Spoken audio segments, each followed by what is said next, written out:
Good evening, everybody, and welcome back to this best of three between Top 5 and Teams Bird's Nest here in CEVO Season 3. My name is Gorgon the Wonder Cow. It's my pleasure to be here as always, and I am joined tonight by my new regular co-caster, Chicago Ted. The first match was pretty crazy with Top 5 absolutely dominating. What do you think we might see coming out of Bird's Nest to change it up so far in this game?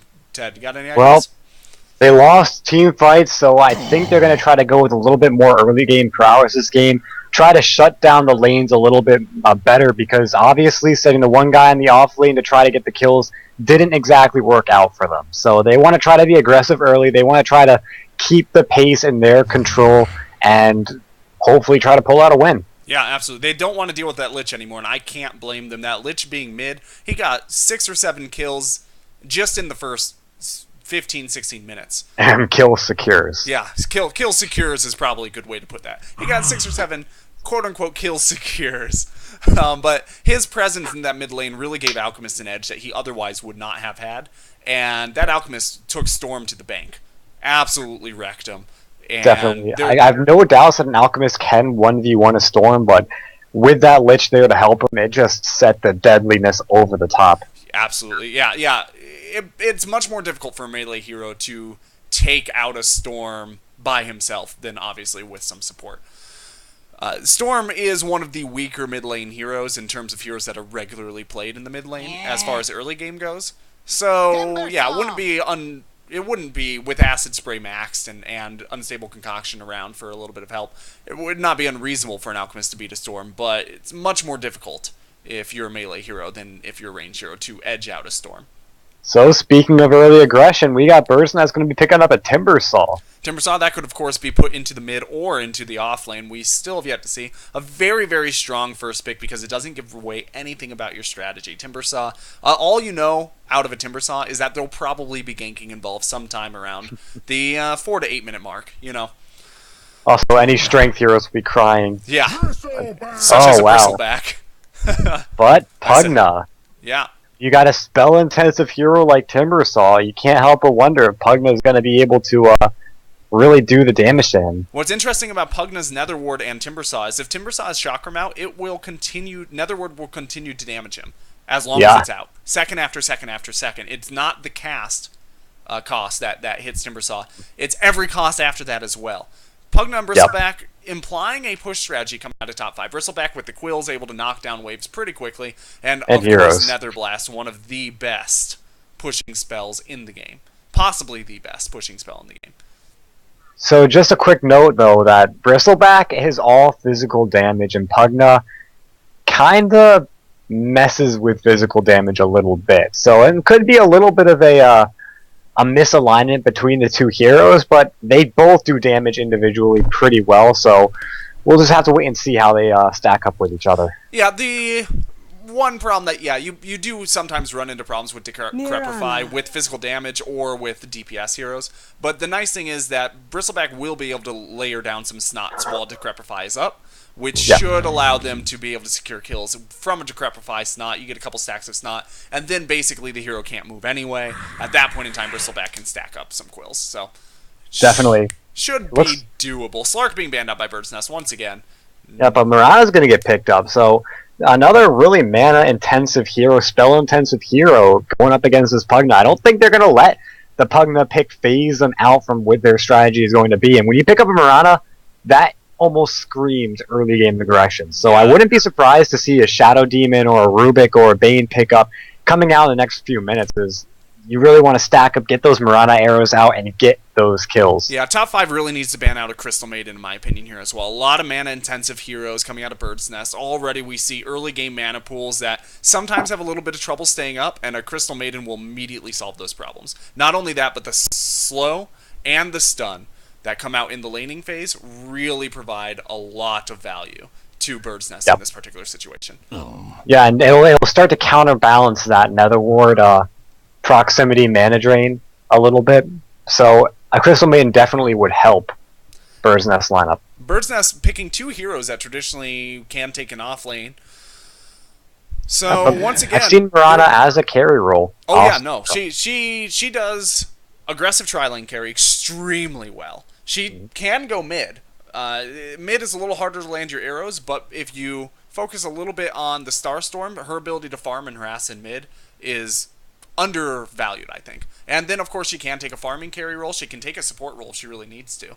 But most often we see her in the offlane in the current meta. If she does go mid, though, I mean, she's got the damage to deal with a Pugna. Pugna, a relatively squishy hero. And, I mean, even with a Decrepify, Mirana can still output the damage, so... I expect we'll see that Mirana in an offlane, potentially in an offlane tri-lane, but it's still too early to call. And Timbersaw mid. But you can't count on that if you're top 5. And that's what's so brilliant about Bird's Nest draft so far. So speaking of the slows you were talking about to secure kills, I mean, now we got a Venomancer. So I'm thinking we're going to be seeing quite a few 100 move speed heroes this game. Yeah. There's another push hero as well. So, Venomancer with the wards, Bristleback with the quills, and then the Netherblast coming out of Pugna. If we see like a Juggernaut, which would work really well with the Bristleback and the Venomancer, come out, we know absolutely top 5 is trying to get towers from the drop of the gate. It's a risk, though. They've got a very greedy lineup. Well, there's a Crystal Maiden, first of all, but they got a really greedy lineup that, at the moment, if they can't get towers pushed quickly, I mean, they do have the counter push. It's not that bad, but they won't have a lot to fall back on unless they pick a really strong mid-game carry, which the Juggernaut would help out a little bit of that. Of course, you got the Crystal Maiden Mirana, Timbersaw not so much, but Crystal Maiden Mirana will die quickly to the Omni Slash, so it's going to be a little difficult for top 5 if they can't push towers. It's hard for me to imagine a top 5 lineup at this point in time, based on the heroes that they have, that won't fall off harder than Bird's Nest lineup in the late game. Right now, they've kind of sewed themselves into a corner that even if they don't go for a push, you're right. Like, mid-game is really the latest that they're going to want to pick a carry. They definitely don't want to pick someone like a PL at this point. They can't really justify going into the late game against a Timbersaw Mirana when they have a Venomancer, a Pugna, and a Bristleback. It's just not going to work out. Yeah, so it's going to be a Skywrath. Strong silence. Man. Not only that, but I mean, Decrepify on top of the Magic Burst from Skywrath, this could be a little difficult. Yeah, the Mystic Flare on top of a Gale is also extremely potent because Mystic Flare, as a spell, obviously it outputs an enormous amount of damage, but one of its downsides is you can just walk out of it, no problem. Gale really helps with that. You can't walk out of that with this team. There's too much slows. You're not going to be able to move. That's the thing. The combo, but normally, like a Skywrath Mage really has to be very careful about how he's positioning it. Venomancer and Bristleback are going to change that. Decrepify is going to change that. There's one saving grace to this. I mean, they have a lot of Magic Burst, they have a lot of slow, but unfortunately, they have a lot of squish. I mean, not Bristleback so much, but Crystal Maiden, you get the Frostbite, the Nova, you chain that into a Sacred Arrow, Starstorm. Every single hero on top 5, except for Bristleback, of course, I could see dying at any point in the game to that combo. Oh, absolutely. But to be fair, most heroes in the game are going to fall to that combo. Yeah, but I mean, Bristleback tanks up pretty well. Unfortunately, Venomancer is not a particularly tanky hero. Pugna is not a particularly tanky hero. And Skywrath falls off hard when it comes to burst damage and auto-attack damage in late game. Bird's Nest is definitely looking at taking control of this game once they hit the mid-game. I would be surprised to see them do it. Yeah, a jungler makes total sense here. Yep. I think they're going early mid-game.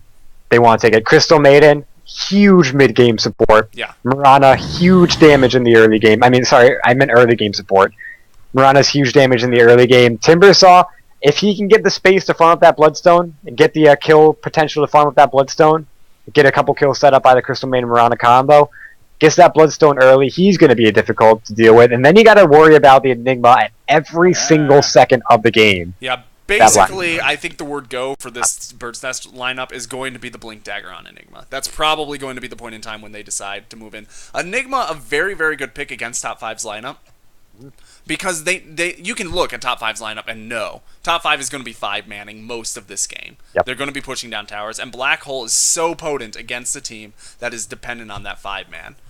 Yeah, the only hero that doesn't look particularly pushy is a Skywrath Mage, but Dragon Knight is going to be that mid-game prowess carry that we are talking about, as well as a good tower pusher.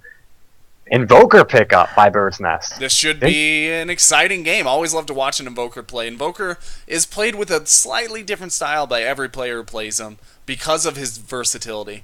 It'll be That very gives away your interesting mid lane. It would be very interesting to see how EVC takes this. So that could be a farming invoker, or that could be the mid lane invoker with the farming Mirana. It's definitely going to be a Mirana Crystal Maiden dual lane. I wouldn't imagine they'd put anyone else together, and they could go in the off lane to try to kill up, but the Dragon Knight is going to be difficult to fight. He tanks up really well, so I think at best it's going to be farming in the early game. They're going to be roaming around the 5-10 minute mark. Yeah, I think that's a pretty safe call.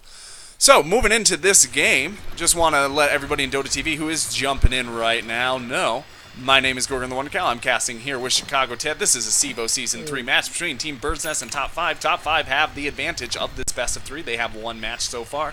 We are going to go ahead and run through our Bird's Nest players. We've got 604 on the Enigma, EVZ on the Invoker, W4 on the Crystal Maiden, Big Bad Bird on the Mirana, and in the off lane we've got Revolution, and that does cinch that lineup that you were saying with the Crystal Maiden Mirana dual lane. As for the top 5, we have Life Winner on the Venomancer, Give Frostfist Volvo on the Bristleback.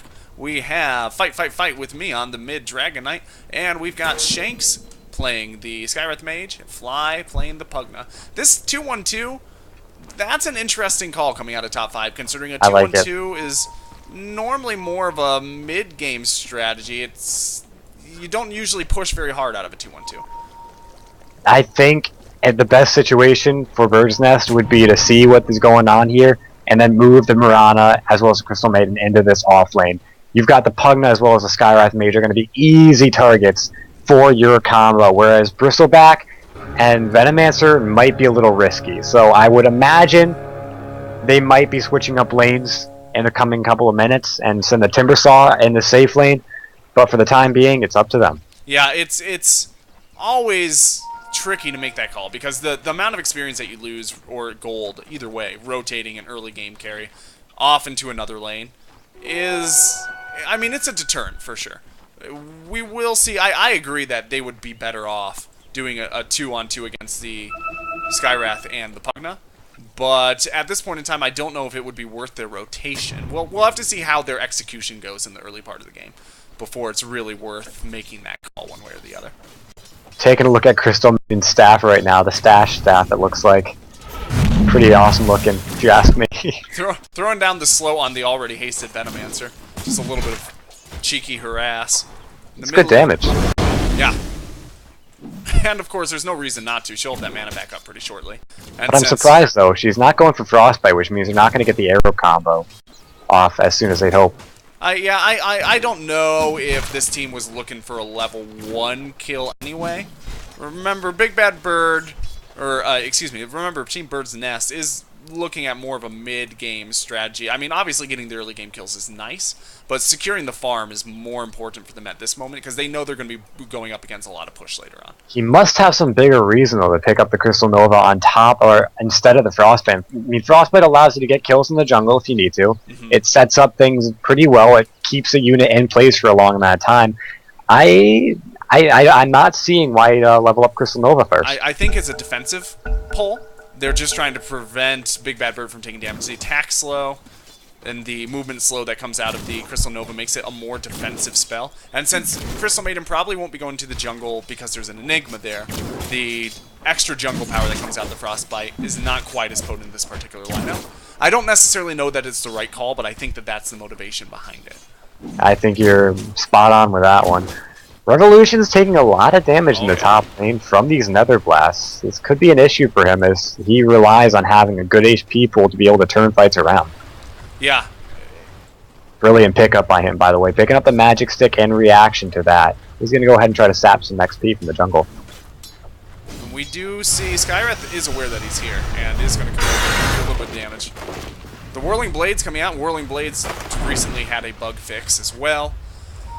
It does the proper damage now coming off of Strength Heroes. I thought it heals the proper amount of damage. Yeah, that's what it is. Heals the proper amount. Thank you. This is problem. why I love having a co-caster, because when I don't know stuff, which is very frequently, they always well, you know do. stuff. It's just it's there. It's there. It's there. It's just not accessible. CK is going to find an invis room. Oh yeah, and he's got a bottle as well. That's a significant boon for him. Yep. Getting the bottle already up before 2 minutes, along with a couple of GG branches, not a terrible place to be if you're a Dragon Knight. That breath fire, very, very potent in the early game. Though, speaking of which, though, one of the most uncreatively named skills, I think, in the game. Yeah, I will point out, okay, he does end up getting a level of Dragon's Tail here at level 4. Dragon's Tail, I believe, is the longest level 1 stun that's reliable in the game. At least it was back when I played Dota 1. And foregoing that... yeah, I think it's like Sand King is a close second. I'm going to have to check up. There have been a lot of changes, obviously, since I was back in the Dota 1 days, so that may not be viable information anymore. Either way, it is one of the longest, if not the longest, reliable level 1 stun. Very, very potent in game if you're in a dual or tri lane, but Fight with me had pretty good understanding of the way this lane is going to work mid. He gets that level 1 stun. It's not going to be very effective against EVZ. He's not going to be able to get kills off of that. So he managed to get himself a little bit of anti-harass with the Dragon Blood instead. I think that's probably the right call. If he does go to gank other lanes, though, I mean, particularly with a Crystal Maiden, 2.5 seconds, it does mean a kill. Oh, yeah, absolutely. And he will be moving around to those lanes, presumably. I would imagine we're not going to see him get far past level 6 before he starts rotating out. Because level 6 is when they're going to start trying to take towers. He's going to have that dragon form to really be knocking down towers and creep waves. And he did pick up that Dragon Tail for level 1 at level 4, and that's really the only level he's going to be at for a while. It scales really well at level 1 for quite some time. Right. I like the Forge Spirit, by the way, the pickup, reducing the armor a little bit on the Invoker. I mean, on the Dragon Knight. That's one of the key things about Dragon Knight. He's going to go ahead and use that Invis Rune and not use it to amazing effect. I'm really surprised. He just wanted the mana from the bottle. They had to pop it for the bottle. Or he had to pop it for the mana so they could use the bottle. Didn't really care too much about the Invis, it looked like. Because he doesn't want to leave the lane right now. He has to focus on getting levels. They don't really have a gank lineup, and there's really no gain. Even if he leaves and manages to get a kill on a hero right now, Big Bad Bird taking a fair amount of damage here from the Bristleback, but it's not going to be a kill or anything along those lines. But yeah, that Dragon Knight, if he leaves lane and loses the experience but does manage to get a kill, even if that just evens out, that's really not that much of a gain. Whereas if he can just sit put, get his level 6, and then start pushing into towers, that's a much better strategy for top 5, who are probably hoping to end this game by 20 minutes. Oh yeah, definitely. We take a look at the last hitting, though, and the farming Mirana is getting doubled up completely by the farming Pug on the opposite lane, and is even getting almost doubled by the mid laner. So Revolution very well could go down as our first blood here as well. He's being chased into jungle. The Netherblast will secure him. Fly is narrowly going to dodge that Sunstrike. And both Shanks actually walked into the Sunstrike that was intended for Fly. They could take a tower here with Netherblast if Pugna manages to grab a little bit of health. No, we are going to see Revolution come out and just kind of scare him away. Yeah, Revolution can easily burst down that Pugna if Pugna decide to stay. But yeah, a little bit mispositioning on that Sunstrike. It's not going to mean too much. I mean, he can still try to throw it out on Fly right now and get a little bit of extra damage, try to chain off of the Timber Saw, but the tower is going to die here. That was a questionable Netherblast. Revolution should turn around and deny that tower right now before Fly has a chance to come in. That Netherblast knocked it down into deny range, and if Revolution is paying attention, he'll turn around and do it. Do it, Revolution. If he gets one hit on it, the Netherblast is going to kill it. Yeah, he should have done it. Yeah. He had to do it while his creeps were equalized up here. He had to do it. I think Fly would have known what was up, though, and dived to try to get that tower. Yeah, possibly, but it's worth a try. Otherwise, bottom lane, Big Bad Bird. We do have Big Bad Bird taking a lot of slow. He's taking a lot of damage as well. W4 kind of hedges in and forces these two heroes away. Revolution. Now the Enigma's going to come in and throw out the stun on the Revolution up top. He's going to die. Meanwhile, top, we do have Revolution going down to some auto attacks. Down in the jungle, Venomancer also goes down. V at 604 taking a lot of damage. Frostivist has now been frozen down. And the the Eidolons doing a little bit of auto attack damage. That was all over the map, just for jumping around. We already have the tier 1 down top, and it doesn't look like fire. yeah, doesn't look like they're stopping there. Fly, if he walks up to get that regen rune in the top room spot, they could go ahead and just try to take this tower. Meanwhile, but I imagine they want to give that to DK. Dragon Knight free farming mid. He has his level 6, so he can Dragon Form anytime he wants. This is worrying me greatly because Mirana's not getting the farm. She's not getting aggressive either.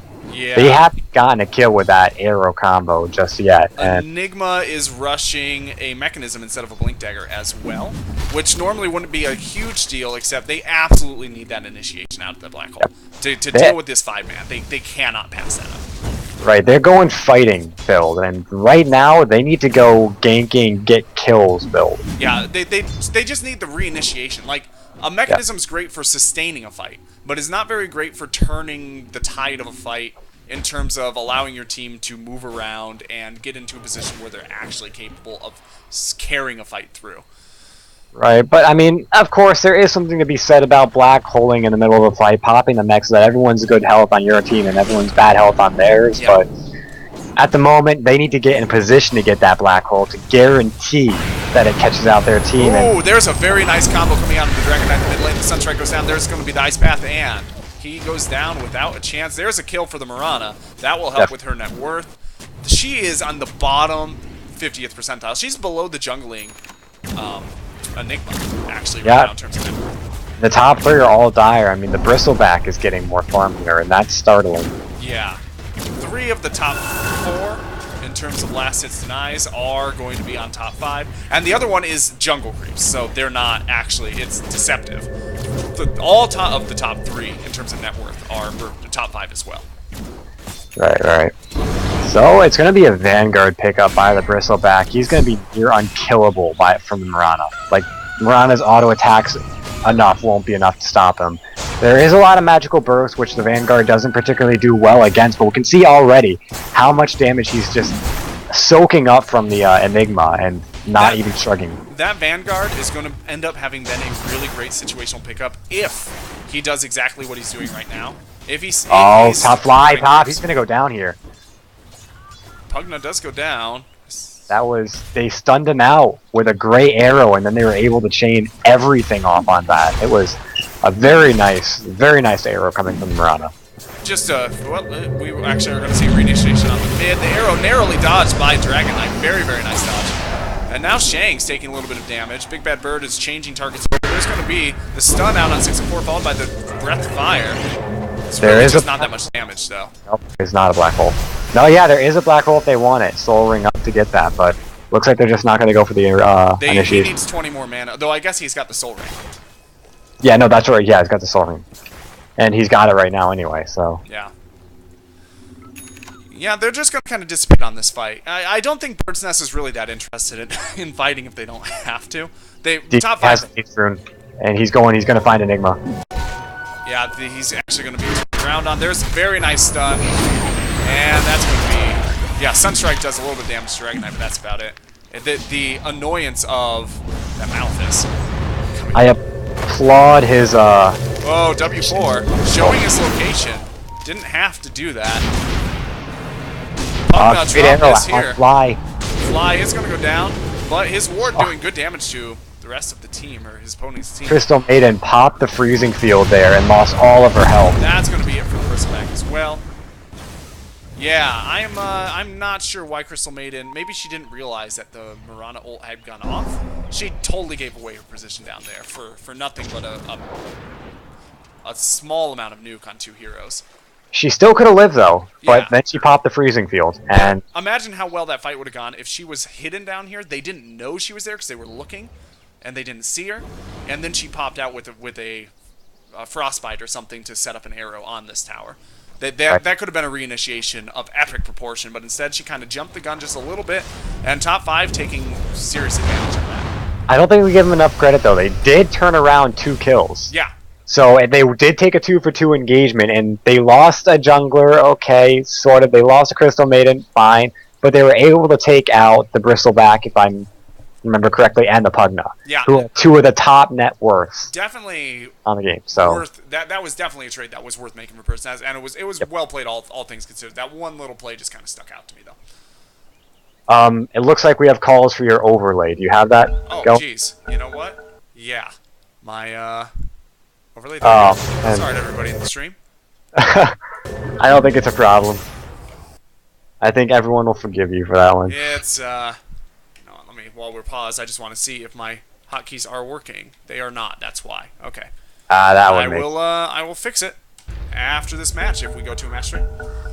definitely, and we're poised to do so. I mean, don't let the net worth fool you. Oh, actually, wait, I got that backwards.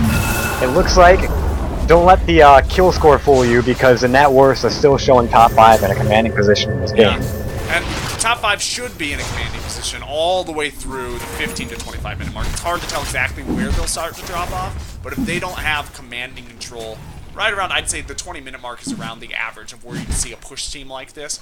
You really want to see them having a dominating control if you're Talking about dominating, they're going to rotate in. They're going to go for the flank on the right side here. Are they going to get it off? It looks like they might arrow. Oh, the arrow actually hits Fly. That was a very, very nice move by Big Bad Bird. Now, a missed ult from the Shanks.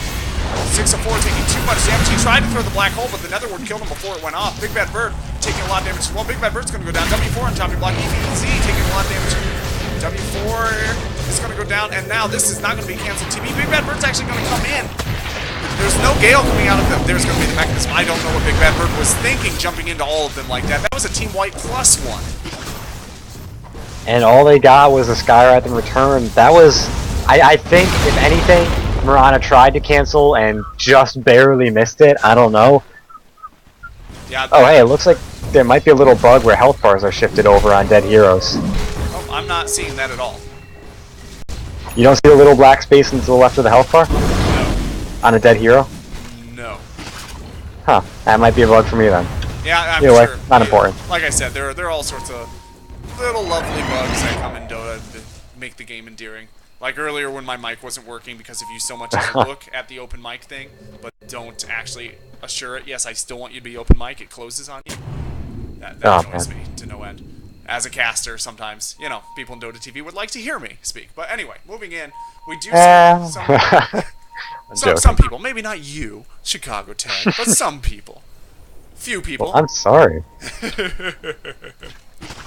Either way. We are seeing some aggressive warding now coming out. The gateway ward, so to speak, up on that peninsula. That will open up a little bit of space for Dire to rotate in and get some more wards up in a little bit. Maybe 2 or 3 minutes and really start to feel like they can start to push these 3 games. So yeah, dropping 6 deaths in that fight, the gold net worth disparity between the two teams has almost reached 50-50. Narrowly missing that's going to die for the attempt, though.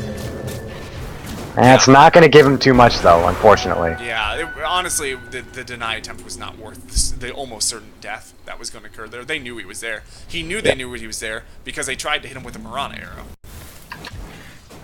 I mean, the deny would have gotten them 500 gold away from Bird's Nest, but hold on, we got Dragon Knight. He wants to find a kill. He is in the middle of a whole lot of people here. I'm not sure if he feels comfortable moving in on this. Yeah, but I think he sees the Eidolons and knows that he shouldn't. No, he's going to go for EBC. Anyway. EBC taking the stun. He's taking a got lot of Ghost attacks. The Dragon's Breath actually doing a lot. Ring Fire, excuse me. It's not going to be back for 9 seconds, though, so... Meanwhile, up top, Big Bad Bird being engaged on by Fly and Shanks. Fly throws down the ult, but Big Bad Bird does leap out of it. And these guys are just going to try to mop up these Eidolons. Eidolon's giving a fairly good bounty. Oh, yeah. It's one of the problems running in Enigma. Similar to one of the problems you run into with a Broodmother. If you pick that hero, you're pretty much saying, yeah, I'm okay giving my opponent 7-8% more gold in this game than they would have otherwise given. So yeah, I'm still disappointed. I mean, if we had a Blink Dagger up on the Enigma, there'd be so many opportunities where you could find that black hole. We haven't seen a single black hole land successfully. The only black hole attempt we've actually seen was an attempt that killed 604 because he was standing within the Netherward's range. He cast the black hole, and of course Netherward does its damage before the cast actually goes through, and it which is good for him. Yeah, it's very nice that the black hole cooldown wasn't going off, but since he hasn't used it since anyway, in this particular situation, didn't make that much difference. We got bottom. Nope, never mind. Moonlight Shadow keeping her safe and sound for the time being. She's gonna go ahead and initiation on Shanks. And she's alone. Oh dear, that was a huge miscommunication. That's gonna be dead. There were 2 heroes coming in down this way when she made that initiation, and they turned around right as she started to initiate, and kind of left her. She obviously expected the Enigma to come in with the black hole. That's in my mind, that's clearly what she was gunning for, and it just was not what was on the docket there. I'm kind of surprised that this ward is still up. There's a sentry right next to it, and Crystal Maiden was standing there. I might not have had vision of it. It is behind the trees. Yeah, so Crystal Maiden kind of faded back, and I guess she just didn't see it because she was too busy farming her creeps out. They're going to see it pretty soon, though. They have to see it pretty soon. For the time being, it's doing its job. It's giving them that push vision. And that's going to be another tier 2. There's only one outer tier tower left. W4 and Shanks fighting a little bit in the jungle, but they are going to back off. Big Bad Bird does not have the arrow mist with it. Looks like they're going to go ahead and try to get the initiation on Revolution. Trying to TP in quickly, but he's not going to get there fast enough. Yeah. It's a very nice to have him react and just push him off the tower anyway. They need to keep these towers up. I mean, obviously they're going to be down towers because they're playing against a pure push team. Like, one of the... As lineups go, this is one of the pushiest lineups you could possibly draft. So you'd expect to be down towers. You'd expect to be down gold and experience and towers at this stage in the game. That's fine. But they need to at least be able to reinitiate. Unfortunately, well, I wouldn't expect them to be down XP, actually. With pushing laps, typically you fall short on the XP. And if we take a look at the graphs, I mean, they were falling short for a long amount of time. But unfortunately, we saw that awful team fight they took, giving up 6 for 1, and that goal XP graph just shot completely in the opposite direction. And now they're sitting at a 4,000 deficit, and Bird's Nest, I don't see them, like, they can stand with an XP on par or with an advantage, because, I mean, with the Invoker, XP is good for him, Timbersaw XP is good for him, Mirana's XP is good for her, but when you're down both gold and XP, it makes you wonder if they can start to fight, or if they're just going to fall behind from this Dragon Knight, who's going to be dealing a lot of damage. Yeah, if they can land a couple big black holes, they can definitely fight this out. They've got the damage to do it, to make something happen in a black hole. But they're completely dependent on the initiation of that black hole, and so far we just haven't seen it. It just hasn't been coming out. Yep, and of course, again, that leads a lot to the item choice, of course, but also to the fact that positioning is not something that Bird's Nest can really command in this. Yeah, it's just... I don't know what they can do until they can definitely dagger, or at least a force staff up on this Enigma. He's tried to get in position, and he's just not been able to. The positioning on top 5 has been too good.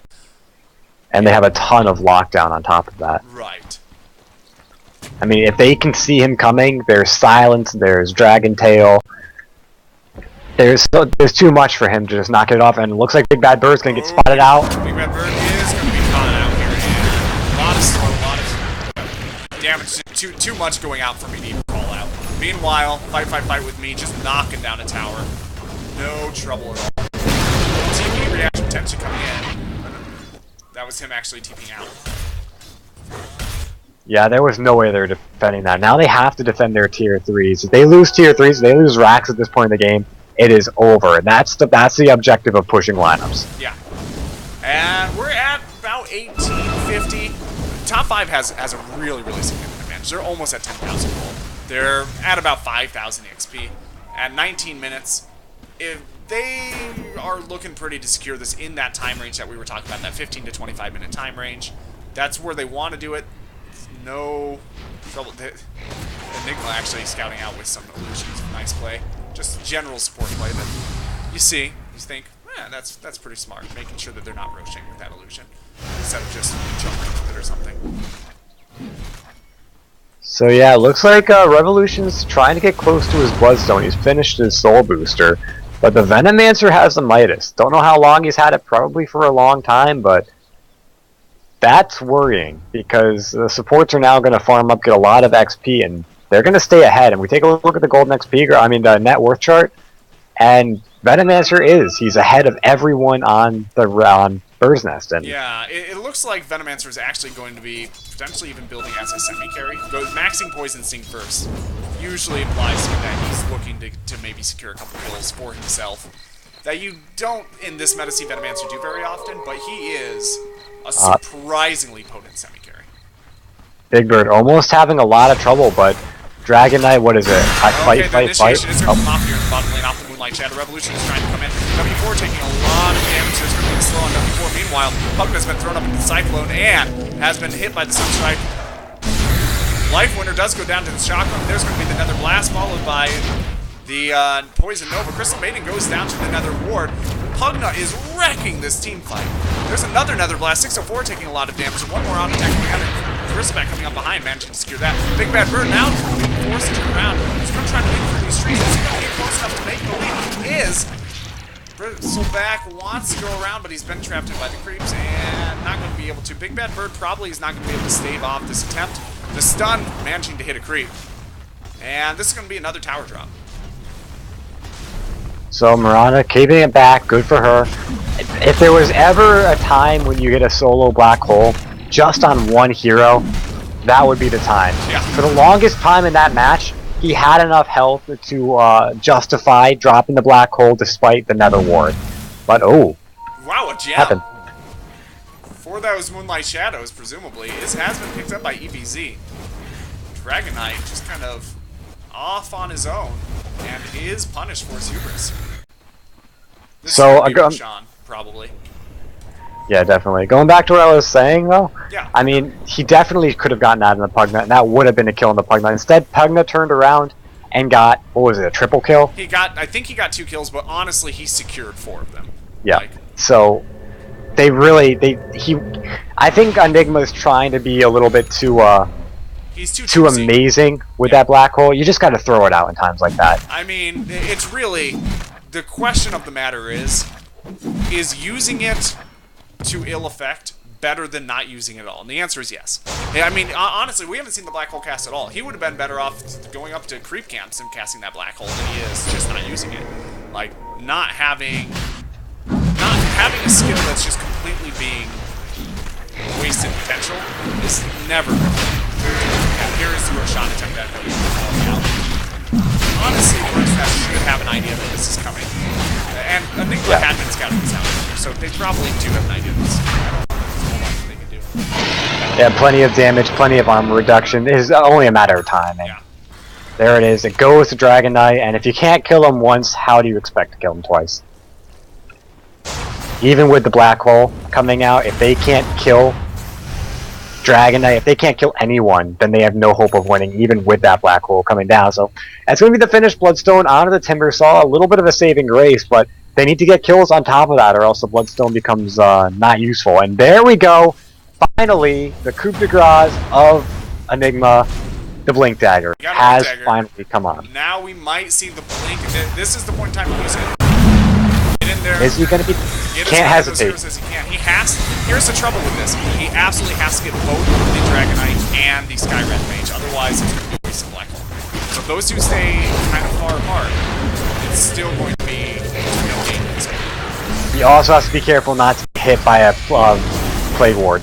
Yep. There's the arrow coming out. It hits Dragon Knight. A great target to hit. They're not going to be able to move on that, though. The Chakram going out doing a fair amount of damage. But there's going to be a lot of damage. There's the black catches 2. Does manage to grab them, and he goes down immediately afterwards. Just too little too late. Yep. Yeah, that fight was all over the map. They're not even, Dragon Knight not even staying around and getting the heavy racks. He's going to come around down bottom and try to get this tier 1. Fly just standing in the base. He's got 0 cooldown now. He does have his Gambits up on that life drain.